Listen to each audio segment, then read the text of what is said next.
سردیوں کا آغاز تھا اور کراچی شہر میں کوئٹہ کی طرف سے آنے والی سرد ہوائیں چل رہی تھیں۔ جہاں سب لوگ اس موسم سے لطف اندوز ہو رہے تھے، وہاں وہ ساحل سمندر کے کنارے کھڑا ماضی میں کھویا ہوا تھا۔ کیوں مار رہے ہو؟ جانے دو، مت مارو میرے بابا بابا کو، وہ بچہ روتے ہوئے چیختے ہوئے کہہ رہا تھا، مگر ان لوگوں پر اس کی چیخ و پکار کا کچھ اثر نہیں ہو رہا تھا۔ آفندی، تو ہمارے ساتھ کام نہیں کرنا چاہتا تھا نا؟ اب دیکھ، اس کام میں ہم تیرے بیٹے کو استعمال کریں گے۔ ہا ہا ہا، ایک آدمی نے بے ہنگم طریقے سے ہنستے ہوئے کہا۔ بچہ ایک پل کو ان لوگوں کی بات سن کر سہم گیا تھا، مگر ان لوگوں کو آپس گفتگو کرتے دیکھ وہ قریب موجود گھنے درخت پر چڑھ گیا۔ کہاں گیا وہ لڑکا؟ ڈھونڈو اسے، وہ ہمارے ہاتھ سے نکلنا نہیں چاہیے، جلدی ڈھونڈو اس کو، اس سے پہلے کوئی یہاں آ جائے۔ وہ آدمی غصے اور پریشانی کے ملے جلے تاثرات سے بولا۔ ٹن ٹن ٹن، موبائل کی بیل نے اس کی سوچوں میں ارتعاش پیدا کیا۔ ہیلو، فون اٹھاتے اس نے بولا، مگر دوسری جانب کی بات سن کر اس کے ماتھے پر بل پڑے۔ وہ اپنی دوستوں کے ساتھ کینٹین میں آ کے بیٹھی تھی۔ آج تو سر نے لگتا ہے قسم کھائی ہوئی تھی کہ سارے چیپٹر پڑھا دینا ہے، اس کی ایک دوست ثانیہ نے کہا۔ شکر ہے کہ لیکچر کا ٹائم ختم ہو گیا تھا، اور نہ مجھے تو بہت بھوک لگ رہی تھی، اس کی دوسری دوست نے منہ میں لیز رکھتے ہوئے کہا۔ ہاں، تمہیں تو ہر وقت کھانے کی پڑی ہوتی ہے موٹی، اس نے اپنی دوست سمین کو ہنستے ہوئے بولا، جو اس وقت کھانے میں مصروف تھی۔ بالکل ٹھیک کہا تم نے انو، اسے کہنے سے سوا کچھ نہیں آتا، ہنا نے بھی اس کا مذاق اڑاتے ہوئے کہا۔ کیسی دوستیں ہو تم لوگ، اب میں تم لوگوں سے بات نہیں کروں گی، سمین نے اٹھتے ہوئے کہا۔ ہائے، میری بیبی کو برا لگا، ہانی نے سمین کو بچوں کی طرح پچکارتے ہوئے کہا، جس پر سمین سمیت ان سب کی ہنسی کینٹین میں گونجی۔ اچھا اب جلدی کرو، میم انم کا لیکچر شروع ہونے والا ہے، انو نے اپنے ریسٹ واچ پر ٹائم دیکھتے ہوئے بولا۔ اس کی بات سن کر وہ سب کلاس کے لیے اپنی کتابیں اٹھانے لگیں۔ ہم آج رات سامان دبئی نہیں بھیج سکتے، ان لوگوں کی ہم پر کڑی نظر ہے، آدمی نے اپنے سامنے موجود دوسرے آدمی سے کہا۔ مگر سرکار، شیخ کو تو آپ نے آج رات کا بولا تھا، اس آدمی نے ڈرتے ڈرتے اپنے سرکار کو کہا، جو غصے میں ادھر ادھر کمرے میں چکر لگا رہا تھا۔ شیخ، میں بات کر لوں گا، تم جا کے اپنا کام کرو، اس کے سرکار نے غصے میں پھنکارتے ہوئے کہا۔ کہاں ہے وہ؟ اس سے بولو جلدی یہاں پہنچے، میجر جنرل نے اپنے سامنے کھڑے کمانڈر حذیفہ سے کہا۔ سر، میں نے اسے فون کر دیا ہے اور ساری صورتحال سے بھی آگاہی دے دی ہے، کمانڈر حذیفہ نے جنرل کو بتایا، اور وہ دونوں بیسمنٹ میں موجود میٹنگ روم کی جانب چل پڑے۔ کچھ دیر بعد دروازہ کھلنے کی آواز پر جنرل نے دروازے کی طرف دیکھا، جہاں وہ فوجی وردی میں کھڑا تھا۔ اس کی بھوری آنکھیں لال ہو رہی تھیں، بلکہ بھورے بال بیچ کی مانگ نکال کر سلیقے سے کنگھی کیے۔ وردی کے ہاف سلیوز ہونے کی وجہ سے اس کے کسرتی بازو نظر آ رہے تھے۔ اس کی گندمی رنگت پر یہ خاکی وردی بہت جچ رہی تھی۔ اس نے کمرے میں داخل ہوتے ساتھ جنرل کو سلوٹ کیا اور اونچی آواز میں سلام کرتا ہائم کے ساتھ والی کرسی پر بیٹھ گیا۔ کہاں تھے تم؟ کب سے تمہارا انتظار کر رہے تھے ہم، ہائم نے اس کے بیٹھتے ہی سرگوشی میں پوچھا۔ کہیں نہیں، فون سنتے ہی فوراً آ گیا، اس نے ہائم کو اپنی طرف گھورتے دیکھا تو گویا ہوا۔ اب تو آ گیا ہوں نا، اب کیا مسئلہ ہے؟ اس کا انداز کافی جھنجھلاہٹ والا تھا۔ عمران اور اس کے آدمیوں کو اندازہ ہو گیا ہے کہ ہم ان کی طاق میں ہیں، جو سامان ان لوگوں نے کل دبئی بھیجنا تھا وہ نہیں بھیج رہے۔ میجر جنرل حمدان صاحب نے ان کو ارجنٹ میٹنگ کی وجہ بتائی۔ اب ہمیں اس کے اگلے قدم تک بہت محتاط رہنا ہوگا، وہ جلدی سامان دبئی کے لیے روانہ کرے گا، جنرل صاحب نے بات جاری رکھتے ہوئے کہا۔ لیکن میں اب اور انتظار نہیں کروں گا، اس شخص کو اس کے انجام تک میں خود پہنچاؤں گا۔ جنرل کی بات سن کر وہ ایک دم تیز سے بولا۔ سب نے اسے دیکھا، جو اچانک غصے میں بولا تھا، اس کی بھوری آنکھوں میں خون اترا ہوا تھا۔ کمانڈر، ہمیں بہت محتاط رہ کر یہ کام کرنا ہے، اس طرح غصے میں ہمیں نقصان ہوگا صرف، جنرل نے اس کو سمجھاتے ہوئے کہا، جو اپنے غصے میں سب کچھ تباہ کرنے کو تیار تھا۔ اوکے سر، جنرل کی بات سن کر اس نے لمب بیچتے ہوئے کہا۔ کھڑکی میں کھڑے آسمان پر نظریں جمائے نہ جانے وہ کہاں گم تھی۔ ہوا میں خنکی ہونے کی وجہ سے لاہور کی راتیں دن کی بدولت زیادہ ٹھنڈی تھیں۔ ہوا اس کے بالوں کی لٹیں بار بار اس کے چہرے کو چھو رہی تھیں، مگر وہ تو جیسے تاروں بھرے آسمان میں کیا تلاش کر رہی تھی۔ بیٹا، وہاں کیوں کھڑی ہو؟ اور ابھی تک سوئی کیوں نہیں؟ کوئی پریشانی ہے؟ ایسے کیوں کھڑی ہو؟ ٹھنڈ لگ جائے گی۔ بی بی جان نے اس کے کمرے میں روشنی دیکھی تو اس کے کمرے میں آ گئی اور اسے کھڑکی کے پاس کھڑے دیکھ کر تفتیش سے پوچھا۔ بی جان کی آواز پر وہ چونکی، پھر مڑ کر انہیں دیکھا جو اس کے بیڈ پر آ کر بیٹھی تھیں۔ اس سال بھی وہ نہیں آیا بی جان؟ اس نے بی جان کی گود میں سر رکھ کر کہا۔ تم جانتی تو ہو بچپن سے وہ کتنا ضدی ہے، جب تک اس کا اپنے باپ سے کیا وعدہ پورا نہیں ہوگا وہ سکون کا سانس تک نہیں لے گا۔ بی جان نے پری کے بالوں میں نرمی سے انگلیاں چلاتے ہوئے افسردگی سے کہا۔ اب تم سو جاؤ اور اس کے بارے میں زیادہ پریشان نہ ہو۔ بی جان نے پری کے اوپر کمبل ڈالا اور لائٹ آف کرتی کمرے سے باہر چلی گئیں۔ انفال ڈرائیور کے انتظار میں کھڑی تھی۔ ہنا آج چھٹی پر تھی اور ہانیہ اور سمین کو لینے آئے تو وہ چلی گئیں۔ ابھی وہ واپس یونی کے اندر چلنے لگی تھی کہ ایک گاڑی یونی کے گیٹ پر رکی۔ اس نے حیرانی سے کار میں موجود افراد کو دیکھا۔ اب کیا ایسے ہی منہ کھولے کھڑی رہو گی یا گاڑی میں بیٹھو گی بھی؟ ہائم نے انو کو اس طرح شوق ہو کر منہ کھولے دیکھا تو ہلکا سا مسکرا کے بولا، بھائی آپ کب آئے؟ پتہ ہے میں کب سے آپ کا ویٹ کر رہی تھی۔ انو نے اس کی گاڑی سے نکلنے پر اس کے گلے لگتے ہوئے کہا۔ اچھا اب زیادہ مسکے نہ لگاؤ اور چلو پیچھے بیٹھو، مباسل کو بھی ڈراپ کرنا ہے، ہائم نے انفال کے سر پر آہستہ سے چپت لگاتے ہوئے بتایا۔ انفال مباسل کا نام سن کر اپنی بے اختیاری پر کچھ شرمندہ ہو کر گاڑی میں بیٹھی۔ السلام علیکم۔ مباسل نے ایک نظر اس پر ڈال کر اپنے مخصوص انداز میں سلام کیا۔ ہائم نے انفال کے بیٹھتے ہی گاڑی سٹارٹ کر دی۔ انفال جو ہائم سے باتیں کرتے ہوئے کب سے مباسل کو دیکھ رہی تو جو ونڈو اسکرین سے باہر نظریں جمائے ہوئے تھا۔ بھائی کیا فوج کے لوگ مسکراتے نہیں ہیں؟ انفال نے مباسل پر چوٹ کی تھی اور یہ بات وہ سمجھ گیا تھا کیونکہ انفال کی باتوں کا جواب ہائم ہنستے ہوئے ہی دے رہا تھا۔ تمہیں کس نے بولا یہ؟ اور میں تو کب سے تمہارے ساتھ مسکراتے ہوئے جواب دے رہا ہوں۔ ہائم نے اس کی اس طرح اچانک سوال پر چونک کر کہا۔ نہیں کسی نے نہیں، میں تو ایسے ہی پوچھ رہی تھی، انفال نے اس کی بات پر گھبرا کر کہا۔ ہائم نے ایک بیکری کے سامنے گاڑی روکی اور اتر کر بیکری میں چلا گیا۔ ہائم کے جانے کے بعد اس نے ایک نظر سامنے بیٹھے شخص کو دیکھا جو ونڈو اسکرین سے باہر دیکھ رہا تھا۔ آپ اتنا روڈ کیوں رہتے ہیں؟ مطلب ہر وقت آپ کے چہرے پر اتنی سنجیدگی رہتی ہے؟ بہت ہمت کر کے اس نے اپنے دل میں اٹھتے سوال کو پوچھ ڈالا۔ اس نے بیک ویو مرر سے پیچھے بیٹھی لڑکی کو دیکھا۔ آپ کو ایسا کیوں لگا؟ مباسل نے سرد مہری سے کہا۔ کیا آپ کسی سے محبت کرتے ہیں؟ وہ خود بھی نہیں جانتی تھی کہ اس نے یہ سوال کیوں کیا۔ ہاں، جواب کچھ سیکنڈ بعد آیا۔ اس کے ہاں کہنے پر انفال کے اندر کچھ ٹوٹا تھا۔ رخ موڑ کے وہ باہر بیکری طرف دیکھنے لگی جہاں سے ہائم اب کچھ شاپر پکڑے باہر آ رہا تھا۔ یہ لو تمہاری چیزیں۔ ہائم نے گاڑی میں بیٹھتے سامان اس کو دیا اور گاڑی سٹارٹ کرنے لگا جب اس کا ڈیش بورڈ پر پڑا موبائل بجا۔ بیک ویو مرر سے مباسل نے ایک نظر اسے دیکھا جو لیلن کے پرنٹڈ سوٹ میں دوپٹہ گلے میں اسٹولر کی طرح لیے ہوئے تھی۔ سفید رنگت، کھڑی ناک، عنابی لب، گھنے کالے بال اور بھوری آنکھیں جو اس کی بات سن کر اداس نظر آ رہی تھیں۔ اپنے اوپر کسی کی نظر محسوس کرتے اس نے سر اٹھا کر مرر میں دیکھا۔ ایک پل کو وہ دونوں بھوری آنکھیں ملیں۔ مباسل نے فوراً اپنی نظروں کا رخ موڑا، نہ جانے وہ ان آنکھوں میں دکھ نہ دیکھ سکا۔ ہمیں ابھی واپس جانا ہے، ہائم نے فون بند کرتے مباسل کو کہا۔ ٹھیک ہے، اس نے بولا۔ انفال کو گھر ڈراپ کر کے وہ واپس چلے گئے۔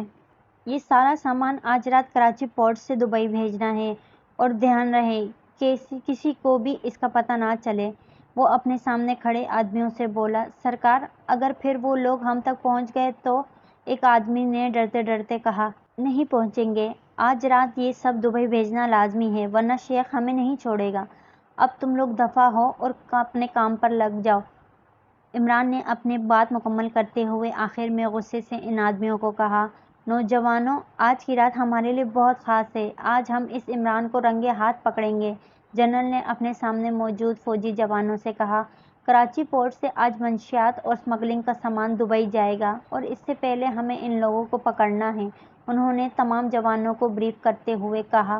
کمانڈر عثمان ہادی کامران، آپ لوگ پیچھے سے فوجی جوانوں کے ساتھ حملہ کریں گے۔ مباسل، ہائم، اویس، آپ لوگ آگے سے جائیں گے اور حذیفہ، عدیل جوانوں کے ساتھ باہر نظر رکھیں گے۔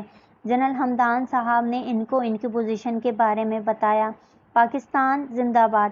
سب نے یک زبان ہو کر نعرہ لگایا اور باہر کی طرف بڑھے جہاں ان کی گاڑیاں تیار کھڑی تھیں۔ دادا جان، بس آپ اسے اب واپس بلائیں، اتنے سال کیسے کوئی اپنوں سے دور رہتا ہے؟ وہ عمیر صاحب کو چائے دینے آئی تھی، انہیں فارغ دیکھ کر اس نے خفگی سے کہا، وہ نہیں آئے گا جب تک اپنے والدین سے کیا عہد نہ پورا ہو جائے۔ انہوں نے سرد آہ بھرتے ہوئے بولا، وہ خود چاہتے تھے کہ اب وہ واپس آ جائے، کیا ہم سے ملنے بھی نہیں آ سکتا؟ وہ میں جانتی ہوں یہ وعدہ پورا کرنا ضروری ہے، لیکن کم از کم 2 مہینے نہ صحیح سال میں 1-2 بار آ جائے۔ پریسا کے چہرے پر خفگی صاف ظاہر تھی۔ اچھا اب پریشان نہ ہو، میں بات کروں گا اس سے، انہوں نے پری کو اپنے ساتھ لگاتے ہوئے دلاسا دیا، کیونکہ وہ جانتے تھے وہ ان کی ایک نہیں سنے گا۔ جلدی سب کنٹینر میں لوڈ کرو اس سے پہلے کوئی یہاں آ جائے، وہ آدمی غصے اور پریشانی سے بولا۔ ابھی وہ سامان لوڈ کر رہے تھے کہ سامنے سے ایک گولی اڑتی ہوئی ایک آدمی کے پاؤں میں لگی اور اس کی چیخ بلند ہوئی، ہینڈز اپ! خود کو اور سامان کو ہمارے حوالے کر دو، بھاگنے کی کوشش نہ کرنا ورنہ مارے جاؤ گے، تم لوگ چاروں طرف سے گھیرے جا چکے ہو۔ ایک کمانڈر نے آگے آتے ہوئے ان آدمیوں کو وارننگ دی۔ ہاں ہاں ہاں، ہم یہ تمہارے حوالے نہیں کریں گے اور ہمیں اندازہ تھا تم لوگ یہاں ضرور آؤ گے، ان میں سے ایک آدمی نے عجیب طریقے سے ہنستے ہوئے کہا۔ گولی کی آواز گونجی اور اس آدمی کے بازو کو چیرتے ہوئے نکلی۔ گولی چلنے پر وہ آدمی وہاں سے بھاگنے لگے جب چاروں طرف سے گولیوں کی آوازیں آنے لگیں۔ سب برباد کر دیا تم لوگوں نے، اب میں شیخ کو کیا جواب دوں گا کہ کن نکمے آدمیوں کو میں نے یہ کام دیا جو ان فوجیوں کی نظروں سے نہ بچ سکے؟ عمران نے اس زخمی آدمی کو دیکھ کر پھنکارا۔ ان لوگوں نے سب اسمگلنگ کا سامان قبضے میں لے لیا اور سب بچوں اور لڑکیوں کو بھی بازیاب کروا لیا، ایک اور آدمی نے ڈرتے ہوئے اپنے سرکار کو بتایا جو غصے اور طیش میں ادھر ادھر چکر لگا رہا تھا۔ دفع ہو جاؤ، کسی کام کے نہیں ہو تم لوگ، اب میں خود کچھ کروں گا، وہ ایک بار پھر پھنکارتے ہوئے بولا۔ وہ چاروں یونی کے گراؤنڈ میں بیٹھی تھیں، سمین اور ہانی ایک ناول پڑھنے میں مصروف تھیں اور حنا انگلش کے نوٹس بنا رہی تھی۔ وہ نہ جانے کدھر کھوئی ہوئی تھی۔ انو یار، اس طرح منہ پھلا کر کیوں بیٹھی ہو؟ حنا نے اس سے پوچھا۔ وہ کب سے انفال کو پریشان دیکھ رہی تھی۔ حنا کے سوال پر وہ خیالوں سے باہر نکلی۔ مباسل، کل بھائی مجھے لینے آئے تھے اور ساتھ وہ بھی تھا، اس نے اپنی پریشانی ظاہر کی۔ اوہ ہو، ان تینوں نے اس کو دیکھتے ہوئے معنی خیزی سے کہا۔ پھر تم نے اس سے بات کی؟ سمین نے اسے چھیڑا۔ ہاں، کچھ سوچ کر وہ بولی۔ واہ بھئی، اچھا، کیا بات کی؟ ہانی نے اس کے ہاں بولنے پر پوچھا۔ یہی کہ وہ ایسا کیوں ہے، کہیں اسے کسی سے محبت تو نہیں؟ انفال نے تھوڑا جھجک کے بتایا۔ پھر وہ تینوں ایک ساتھ بولیں۔ اس نے کہا، ہاں، یہ بتاتے نہ جانے کیوں اس کی آواز بھر آئی۔ ایسا کچھ نہیں ہوگا، کیا پتہ اس نے صرف تمہیں ٹالنے کے لیے بولا ہو، حنا نے اسے سمجھایا تھا اور وہ اپنی دوست کو اس طرح اداس نہیں دیکھ سکتی تھی۔ حنا کی بات سن کر وہ صرف سر ہلا کر رہ گئی، کیونکہ اب وہ اس کے بارے میں بات نہیں کرنا چاہتی تھی۔ ان لوگوں نے اسمگل شدہ مال بازیاب کرائے ہوئے بچوں اور لڑکیوں کو حکومت کے حوالے کر دیا تھا۔ شاباش جوانوں، اب ہمیں عمران کو پکڑنا ہے، کیونکہ اب وہ چین سے نہیں بیٹھے گا۔ میجر نے سب کو شاباش دیتے ہوئے کہا۔ اب ہمیں انتظار کرنا ہوگا، بہت جلد دوبارہ سامان بھیجے گا اور اب کی بار ہم اس کے اڈے پر حملہ کریں گے، جنرل نے کہا۔ انشاءاللہ اس بار ہم اس کو اس کے انجام تک پہنچائیں گے، اس نے کہا۔ پاک فوج زندہ باد، پاکستان پائندہ باد، سب نے یک زبان ہو کر نعرہ لگایا۔ وہ دونوں اپنے اپارٹمنٹ میں بیٹھے کام کر رہے تھے۔ حائم کافی بنا کر لایا تو اسے دیکھا جو پتہ نہیں کون سی دنیا میں کھویا ہوا تھا۔ کہاں کھوئے ہوئے ہو؟ میں اتنی دیر سے یہاں بیٹھا ہوں اور تم تو پتہ نہیں کدھر کھوئے ہوئے ہو، حائم نے اسے کہا جو سوچوں میں گم تھا۔ نہیں، کہیں نہیں، بس ایسے ہی گھر کی یاد آ رہی تھی، اس نے گڑبڑاتے ہوئے بولا۔ جب سے تم نے آرمی جوائن کی ہے تم صرف کوئی 5 یا 6 بار اپنے گھر گئے ہو، اور جب سے عمران کا کیس شروع ہوا ہے تم گھر جانا تو دور، فون بھی نہیں کرتے، حائم نے تشویش سے پوچھا۔ میں جب تک اپنے والدین سے کیا عہد نہ پورا کر لوں گھر نہیں جاؤں گا، اس نے سامنے دیوار کو گھورتے ہوئے کہا۔ تم مجھے بھی نہیں بتاؤ گے کیا ہوا تھا؟ حائم خفگی سے بولا۔ کیا کرو گے جان کر؟ اس کی آنکھوں میں خون اترا ہوا تھا۔ 6 سال پہلے اس نے آرمی جوائن کی تھی اور صرف حائم سے دوستی تھی جس میں زیادہ ہاتھ حائم کا ہی تھا۔